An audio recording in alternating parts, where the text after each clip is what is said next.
श्वेता सिंह और आप देख रहे हैं खबरदार।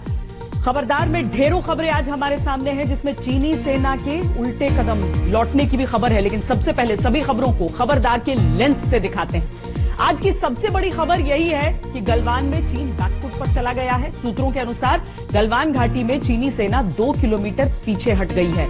वहां चीनी सेना के टेंट हट गए हैं और आने वाले कुछ दिनों में पेंगोंग सो, हॉट स्प्रिंग्स और गोग्रा में चीनी सेना पीछे हट सकती है।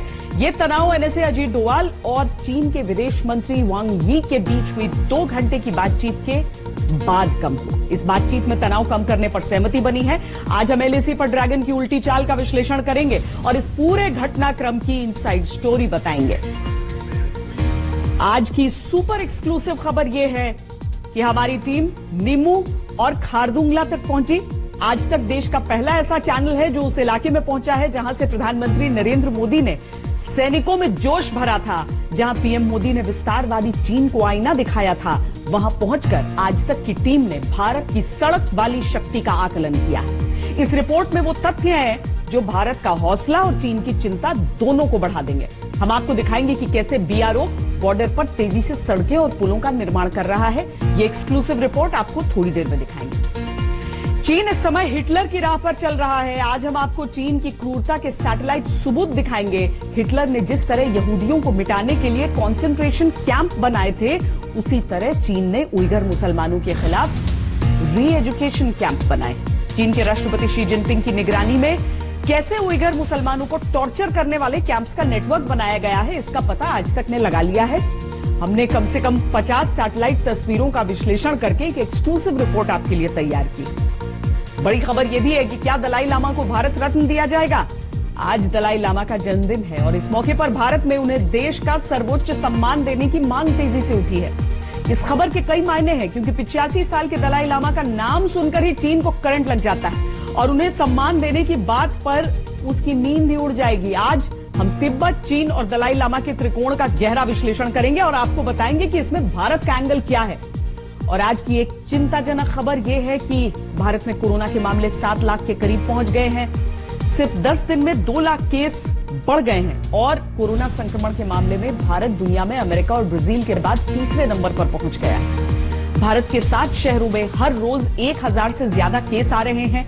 दिल्ली, मुंबई, चेन्नई, ठाणे, हैदराबाद, पुणे और बेंगलुरु का हाल बुरा है।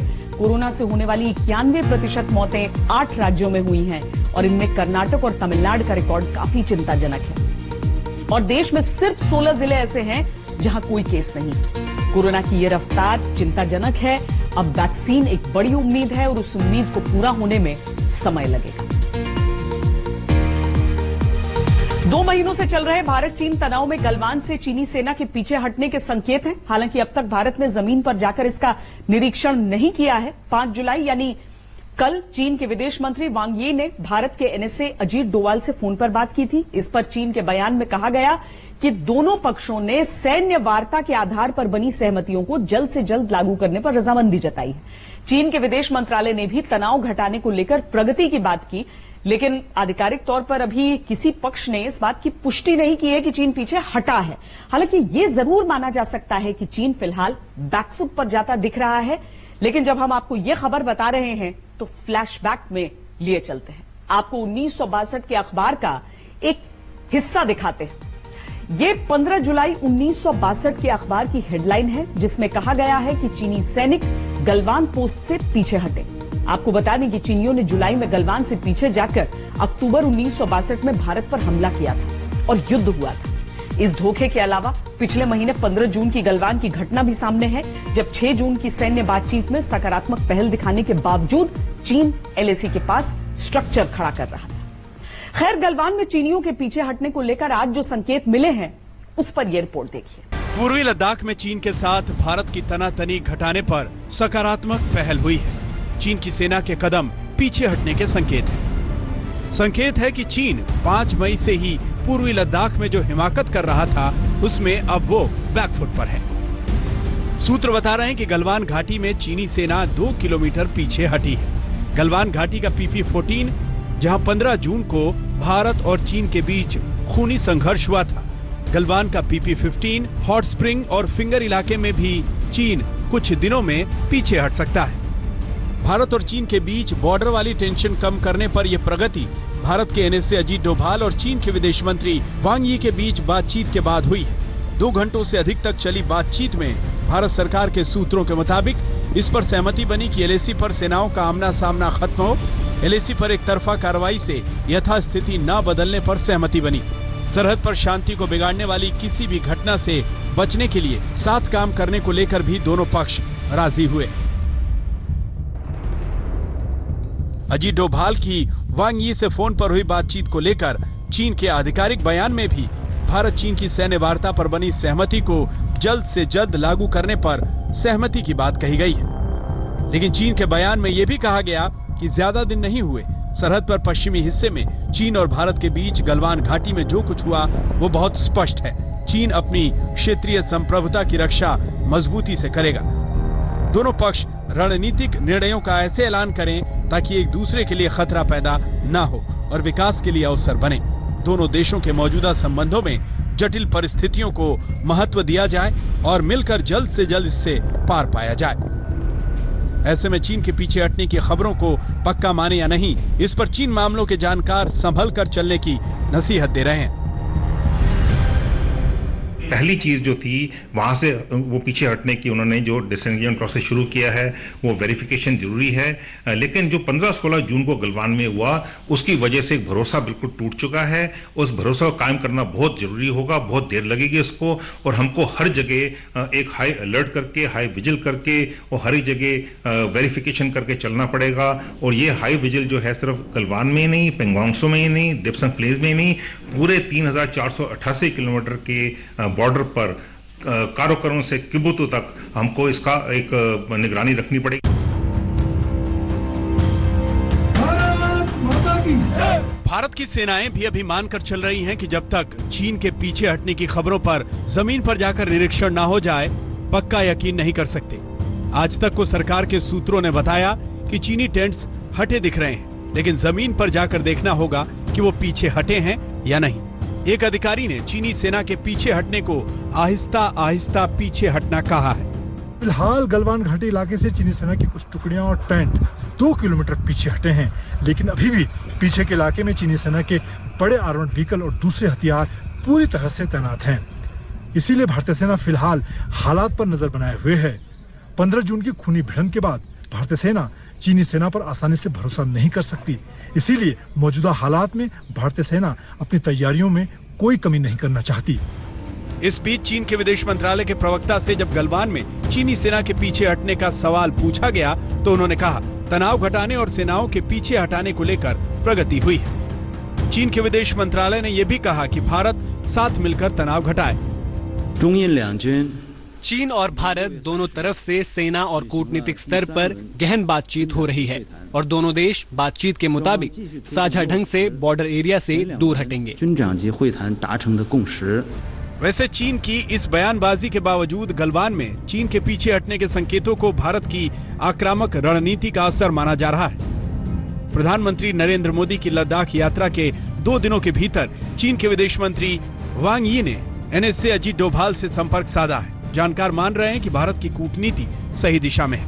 मुझे लगता है उनकी टाइमिंग गलत थी, खासकर इस समय जब चीन का नाम लिया जा रहा है कोरोना वायरस में और सारी दुनिया, सारा विश्व कोरोना वायरस में जुटा हुआ है उसको हटाने, और चीन एक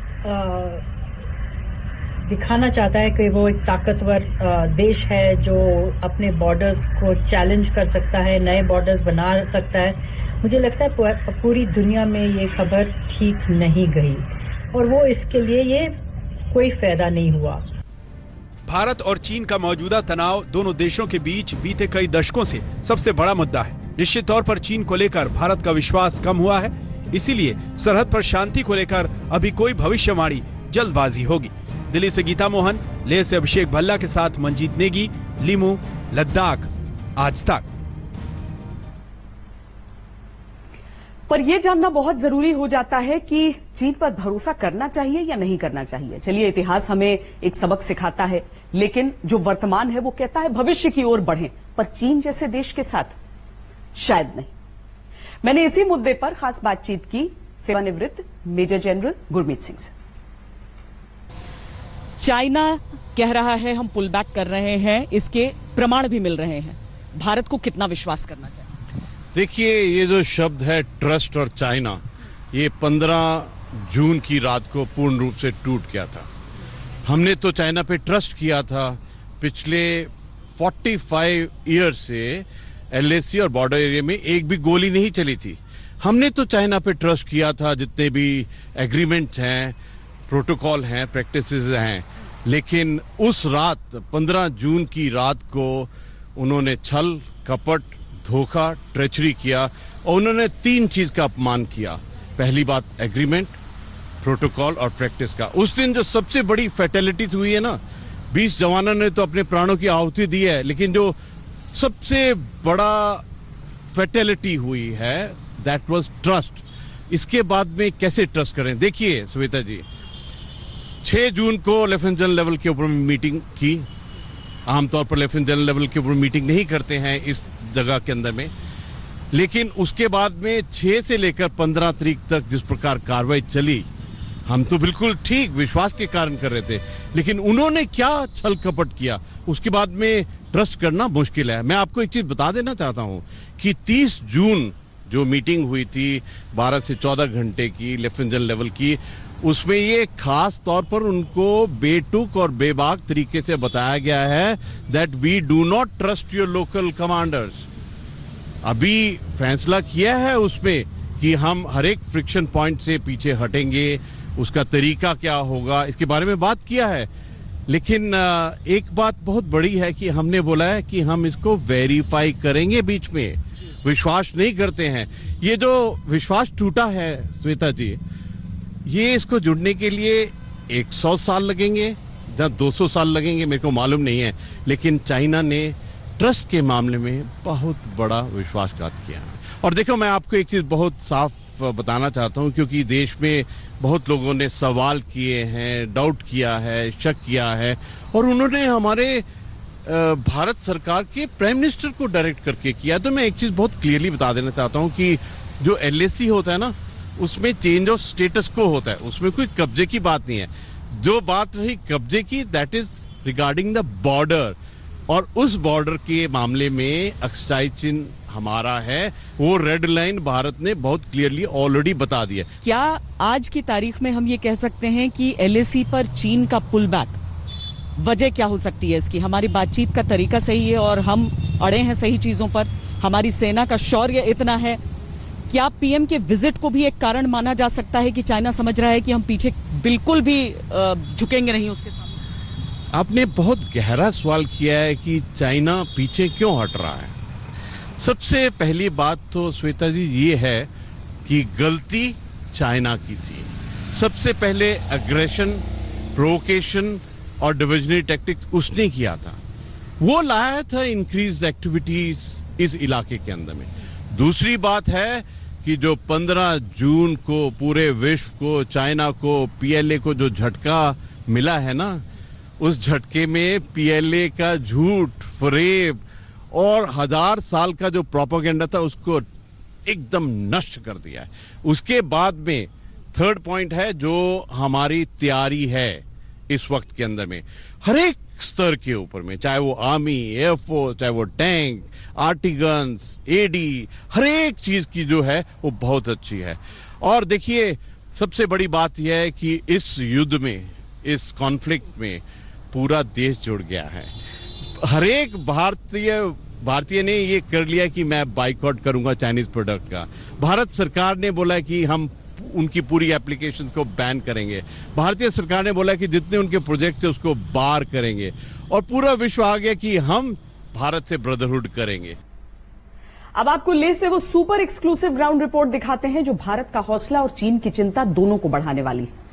आज तक देश का पहला ऐसा चैनल है जो उस इलाके में पहुंचा है जहां से प्रधानमंत्री नरेंद्र मोदी ने सैनिकों में जोश भरा था। आज तक संवाददाता मंजीत सिंह नेगी लेह में निम्मू और खरदुंगला पहुंचे। ग्राउंड जीरो से उन्होंने पड़ताल की कि कैसे बीआरओ सामरिक लिहाज से बेहद जरूरी सड़कें और पुलों का ताबड़तोड़ निर्माण कर रहा है। बीआरओ का यही जोश चीन के होश उड़ाने वाला है। निम्मू से मंजीत सिंह नेगी की ये एक्सक्लूसिव रिपोर्ट देखिए। ये रिपोर्ट बताती है कि सरहद पर भारत की तैयारी जोरदार है। वो तस्वीरें जो चीन को डराती हैं और हिंदुस्तान को जोश से भर देती है। वो तस्वीरें जो चीन को तड़पाती हैं और भारत का हौसला बढ़ा देती हैं। वो तस्वीरें जिन्हें देखकर चीन क्रोध से कांपने लगता है और भारत ये संदेश देता है कि उसकी तैयारी पूरी है। प्रधानमंत्री नरेंद्र मोदी ने जिस फॉरवर्ड पोस्ट से चीन को ललकारा था, वहां पहुंचा है आज तक। आज तक के संवाददाता उसी जगह पहुंचे हैं जहां से प्रधानमंत्री नरेंद्र मोदी ने चीन को ललकारा था। इस वक्त हम लेह से 35 किलोमीटर दूर करगिल की तरफ नीमू में खड़े हैं, जहां पर प्रधानमंत्री मोदी पहुंचे थे। उन्होंने यहां पर सैनिकों को संबोधित किया। यहां से नीमू की अगर बात की जाए तो यहां से लेह 35 किलोमीटर है और इसके आगे ये जो हाईवे है ये करगिल होते हुए श्रीनगर जाता है। एक सामरिक हाईवे है। सेना की श्रीनगर से लेकर लेह सियाचिन तक की आवाजाही इस सड़क के जरिए होती है। अब इसी सड़क के साथ एक दूसरी सड़क नीमू दारचा रोड काटी जा रही है, जो सामरिक तौर पर भारत के लिए बहुत अहम है और प्रधानमंत्री नरेंद्र मोदी की एक महत्वाकांक्षी परियोजना है। लेह से 35 किलोमीटर दूर नीमू सामरिक तौर पर एक महत्वपूर्ण इलाका है। इस इलाके में सेना की तैयारियों को मजबूत बनाने के लिए बीआरओ दिन रात काम कर रहा है। यहीं पर नीमू में सिंधु और जंस्कार नदी का संगम है। यहीं पर पीएम मोदी ने पूजा की थी। ये इलाका सामरिक तौर पर बहुत महत्वपूर्ण है। नीमू की अगर बात करें तो यहाँ पर जंस्कार और सिंधु इंदस जो नदी है उसका संगम है। प्रधानमंत्री मोदी ने यहाँ पर पूजा भी की थी सिंधु नदी में। और सामरिक तौर पर अगर बात की जाए तो ये जो सामरिक सड़क है, ये जो इलाका है, आगे लेह से लेकर सियाचिन, दौलत बेग ओल्डी पूरे इलाके को जोड़ने का काम करता है। यहाँ सिर्फ दो नदियां नहीं, दो महत्वपूर्ण सामरिक सड़कें जुड़ती हैं। पहला श्रीनगर से करगिल होते हुए लेह पहुंचने वाला सामरिक राजमार्ग, दूसरा नीमू से दारचा जाने वाला सामरिक मार्ग। यहाँ पर सेना की गाड़ियों की आवाजाही लगातार बनी रहती है। करगिल से लेह होते हुए सेना के हथियार और साजो सामान इसी हाईवे से लद्दाख के अलग अलग इलाकों में पहुंचते हैं। दौलत बेग ओल्डी और सियाचिन तक सेना की सप्लाई यहीं से जाती है। मतलब ये कि चीन के साथ साथ पाकिस्तान को भी घेरने के लिए तैयार की जा रही है ये सड़कें। यहाँ पुल और सड़कें बनाने का काम बॉर्डर रोड ऑर्गेनाइजर आपको दिखाते हैं कि कैसे बीआरओ ने पिछले 3 महीनों में 3 सामरिक पुलों का निर्माण किया है। 3 महीने के रिकॉर्ड समय में इन सामरिक पुलों का निर्माण हुआ है। सरहद पर चीनी सेना के साथ तनाव के बीच इस वक्त इस नए पुल की वजह से सेना के टैंक और बड़े हथियार आसानी से लद्दाख से लगने वाली सरहद तक पहुंच रहे हैं। लेकिन 3 महीने पहले ऐसा नहीं था। यहां पर लोहे का एक छोटा वैली ब्रिज था, लेकिन बीआरओ ने रिकॉर्ड 3 महीने के अंदर इस नए पुल को तैयार किया है। और ऐसे करगिल से लेकर लेह तक ऐसे 3 नए पुल 3 महीने के अंदर तैयार किए गए हैं, जिसकी वजह से अब सेना की जो आवाजाही है वो आसानी से हो रही है। ये नीमू ब्रिगेड है। यहाँ सेना के हजारों जवान तैनात हैं। दिन रात काम होता है। हैरान करने वाली बात है, मगर जानकर आश्चर्य होगा कि बीआरओ ने 3 महीने के भीतर यहाँ कंक्रीट का शानदार और मजबूत पुल बना दिया है। पहले इस सड़क पर इस तरह के पुराने लोहे के पुल बनाए गए थे, जिन्हें वैली ब्रिज कहा जाता था। और अब बीआरओ ने पिछले 3 महीने के अंदर एक तरह से कह सकते हैं रिकॉर्ड समय में एक नया मजबूत पुल पर तैयार किया है, जिस पर सेना की बड़े वाहनों की, बड़े हथियारों की आसानी से आवाजाही हो सकती है। और यहाँ पर बीआरओ मुश्किल हालात में, कई तरह की दुश्वारियाँ हैं। मौसम यहाँ पर लगातार बर्फबारी का मौसम रहता है, ठंडा है, और उसके साथ ही जो कोविड की चुनौती है उसके बीच में मजदूरों का मनोबल यहाँ बनाए रखना। यहाँ पर आधुनिक मशीनों के साथ जो मजदूर हैं वो दिन रात मुश्किल हालात में लगातार काम कर रहे हैं। मौसम की मुश्किलों और कोविड की चुनौती के बीच बीआरओ ने कमाल का काम किया है। ये जो ब्रिज है अभी हमारे को आप देख सकते हो, यहाँ पे एक लोहा ब्रिज था, बेली ब्रिज, जो कि कोई सक्षम नहीं था कि वो लोअर क्लास 24 आवर था। और ये जो है इसको रिकॉर्ड टाइम पे 3 महीने में बनाया गया था कि रिक्वायरमेंट के लिए, आर्मी का रिक्वायरमेंट के लिए, ताकि इसमें कोई भी किस्म की गाड़ी जो है ये LAC की तरफ जा सकती है। इसमें अभी कोई रुकावट नहीं है और गाड़ी आराम से पार कर सकती है कि लद्दाख होती हुई LAC की तरफ जाएगी। लद्दाख में भारत की चीन के साथ 1200 किलोमीटर लंबी LAC है। इस इलाके में बीआरओ 40 सामरिक पुलों का निर्माण कर रहा है। पिछले 3 सालों में 20 सामरिक पुल बनकर तैयार हो गए हैं। चीन की घबराहट और भारत से चिढ़ की यही सबसे बड़ी वजह है, इसलिए चीन तिलमिलाया हुआ है।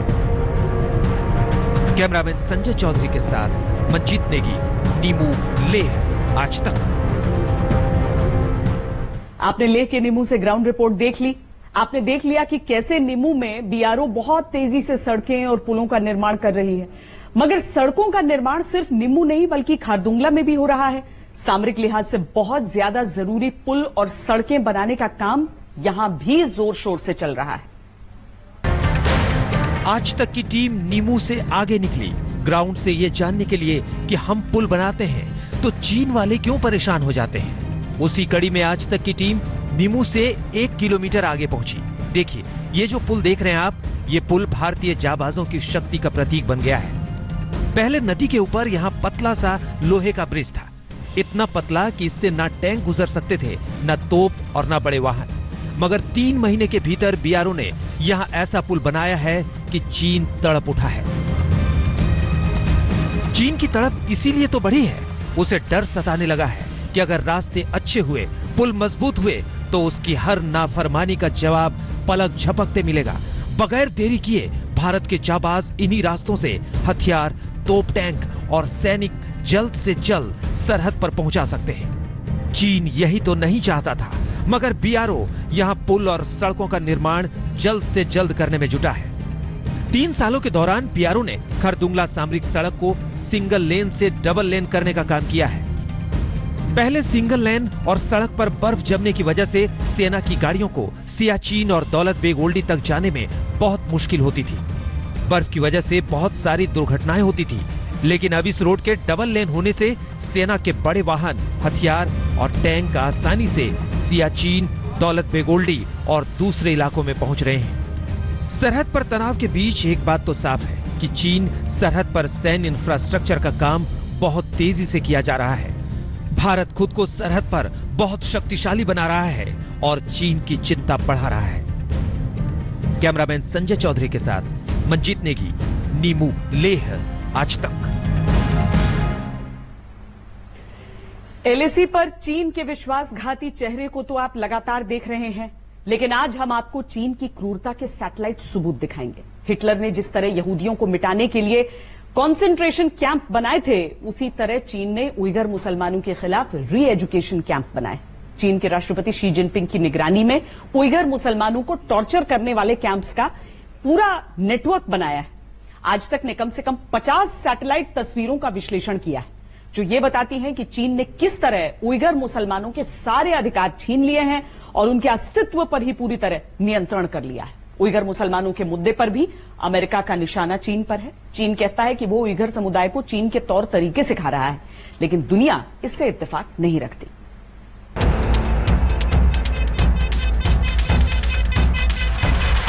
मानव इतिहास की सबसे बड़ी विनाश लीला द होलोकॉस्ट, जब सोवियत रूस में हुआ था नरसंहार और जबरदस्त विध्वंस।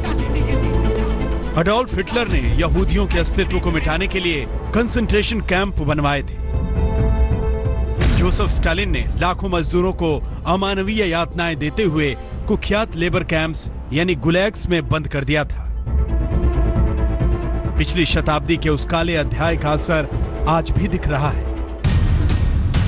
आधुनिक चीन में यह काला इतिहास खुद को दोहरा रहा है। यह सब हो रहा है चीन के राष्ट्रपति शी जिनपिंग की निगरानी में। चीन ने मानवाधिकारों का उल्लंघन करने वाले कैंप्स का पूरा नेटवर्क बनाया है। शिनजियांग प्रांत के पश्चिमी हिस्से में बना कैंप्स का यह नेटवर्क उइगर मुसलमानों के अस्तित्व पर संपूर्ण नियंत्रण करने के लिए इसे बनाया गया है। आज तक ने कम से कम 50 सैटेलाइट तस्वीरों का विश्लेषण किया है और इन तस्वीरों में चीन के क्रूर चेहरे की झलक साफ दिखाई देती है। चीन ने कई हाईटेक कैंप्स बनवाए हैं, लेकिन ये स्टालिन के गुलैग सिस्टम के तहत बनाए गए लेबर कैंप्स से This province has been subject to an unprecedented campaign of internment, sending between 1 and 2 million adults into internment camps in order to indoctrinate them. This evidence points towards a systematic policy and campaign of subjecting Muslim minorities who have too many children to internment camps, punishing them with internment, punishing them draconically with all kinds of other consequences, subjecting at least 80% of women of reproductive age to long-term effective birth control surgery. चीन में 10 लाख से भी ज्यादा Uyghur मुसलमान इन कैंपों में बंद हैं। इन दीवारों के पीछे उइगर मुसलमानों को चीन की कम्युनिस्ट पार्टी की सरकार के कसीदे पढ़ने पड़ते हैं। उन्हें चीन की सरकार के प्रति पूरी आस्था दिखानी पड़ती है और उन पर अपने धर्म को त्यागने का दबाव हमेशा रहता है।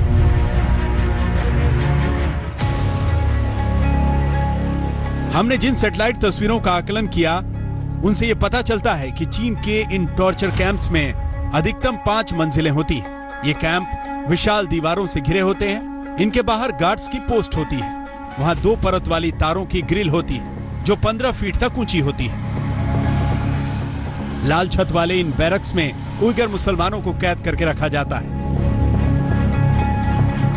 इन तस्वीरों में चीन की पीपुल्स लिबरेशन आर्मी के वाहन भी दिख रहे हैं। यह प्रोजेक्ट सीधे सीधे चीनी सेना के दिशा निर्देशों और आदेशों के आधार पर आगे बढ़ा है। इन कैंपों को तेजी से बनाने के लिए मॉड्यूलर डिजाइन तैयार किया गया है और इसके निर्माण का काम 2 महीने के अंदर होगा। Brutal crackdown on excessive quote-unquote births in minority regions is part of its policy to try to control the Uyghurs.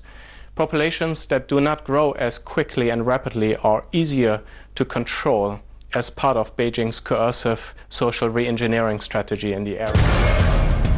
चीन की सत्ता पर बैठे लोग मुसलमानों के खिलाफ बनाए गए इन डिटेंशन सेंटर्स को री एजुकेशन कैंप्स कहते हैं। यानी चीन की सत्ता टॉर्चर के आरोपों से इनकार करती है और कहती है कि वो उइगर मुसलमानों को चीन के तौर तरीकों के हिसाब से शिक्षित कर रहे हैं। हालांकि चीन ने इस क्षेत्र में इस्लाम पर जो हमला किया है वो अपने आप में बहुत बड़ा है। शिनजियांग में उइगर मुसलमान अपने बच्चों के नाम धार्मिक आधार पर रखते हैं तो पूरा परिवार मुसीबत में पड़ सकता है। वहां मोहम्मद, इस्लाम, इमाम, सज्जाद, हज, मक्का और मदीना जैसे नाम रखने पर पाबंदी है। चीन की कम्युनिस्ट सत्ता मस्जिदों से मीनार और गुंबद हटाने का आदेश दे चुकी है। ये चीन में पारंपरिक इस्लामिक वास्तुकला पर भी एक बड़ा हमला है। लेकिन बाहर की लोकतांत्रिक दुनिया चीन की इन हरकतों से इत्तेफाक नहीं रखती। चीन उइगर मुसलमानों पर जो अत्याचार कर रहा है उसे अमेरिकी प्रशासन ने पूरी शताब्दी का सबसे बड़ा दाग कहा है और यह भी कहा है कि दुनिया को यह दाग मिटाना होगा। आज तक ब्यूरो।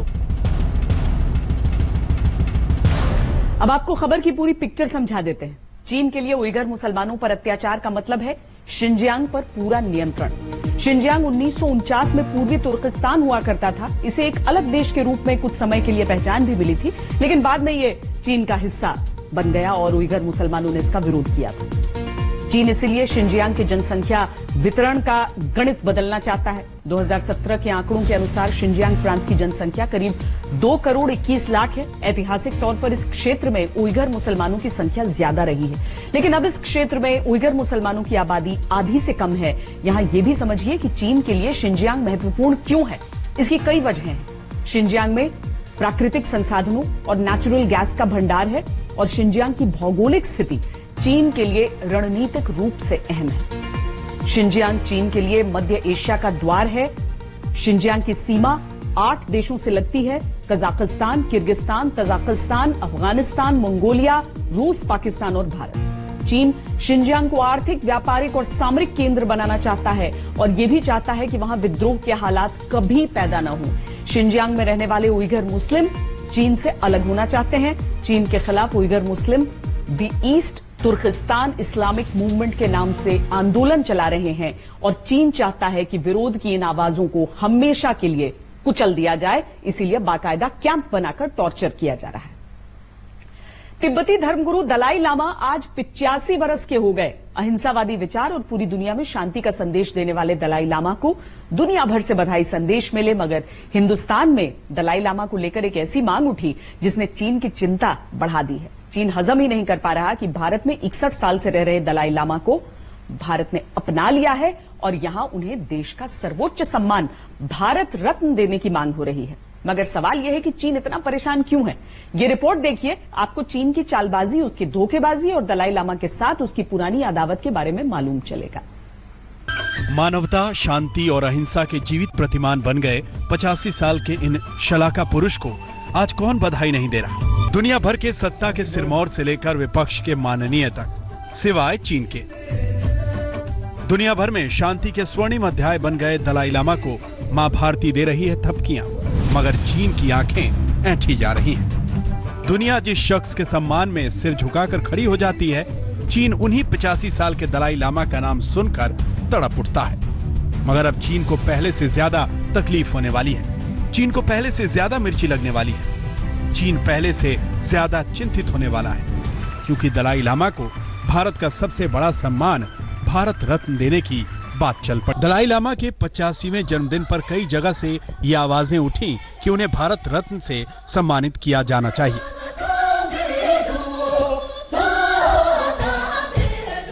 2017 में पूरे वन क्षेत्र में 60 इयर्स पूरे होने पर परम पवन का पदयात्रा हम सब ने मिलकर किया। उस समय वॉलंटरीली हम सब ने अपना सिग्नेचर हस्तक्षेप करते हुए परम पवन जी को भारत रत्न से सम्मान करना चाहिए कर उन्होंने भारत सरकार को निवेदन किया।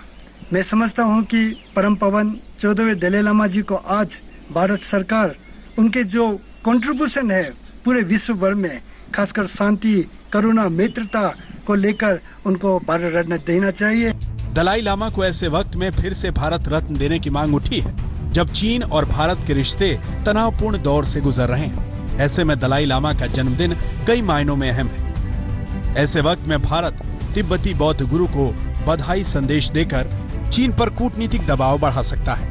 Yesterday, we the Hindus have celebrated Guru Purnima, a day dedicated to offering obeisance to our gurus and masters. Holiness is also a great guru and master for the mankind. I offer my obeisance to this great guru of spiritual enlightenment, compassion and bliss. Holiness has completed 61 years of living in India.